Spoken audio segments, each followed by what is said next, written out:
ఈ వీడియోలో మీకు అరే టాపిక్లో 3 ఉంటాయి. 1 డైమెన్షన్, 2 డైమెన్షన్, అదేవిధంగా మల్టీ డైమెన్షన్ అని ఉంటాయి.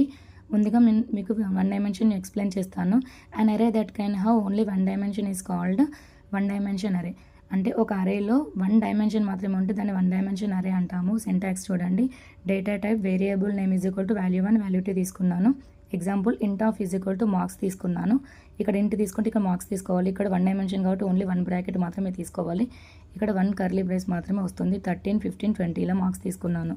నెక్స్ట్ 2 డైమెన్షన్ అరే అంటే an array that can have 2 dimensions is known as 2 dimension array. 1 dimension ఉంటే 1 డైమెన్షన్ అరే అని, నెక్స్ట్ 2 డైమెన్షన్స్ ఉంటే 2 డైమెన్షన్ అరే అని అంటాము. సింటాక్స్ చూడండి. ఇక్కడ 2 డైమెన్షన్స్ కాబట్టి 2 బ్రాకెట్స్ వచ్చాయి. ఇక్కడ ఒక కర్లీ బ్రేస్లో మళ్ళీ డబల్ వచ్చాయి చూడండి. సో దీన్ని 2 డైమెన్షన్ అంటాము. మల్టీ డైమెన్షన్ అరే అంటే an array that can have more than 2 dimensions is called multi dimension array. So చూడండి, ఇంట్ త్రిబుల్ బ్రాకెట్స్, ఇక్కడ age is equal to curly బ్రేస్లో త్రిబుల్ వచ్చాయి అన్నమాట. సో ఇది మల్టీ డైమెన్షన్.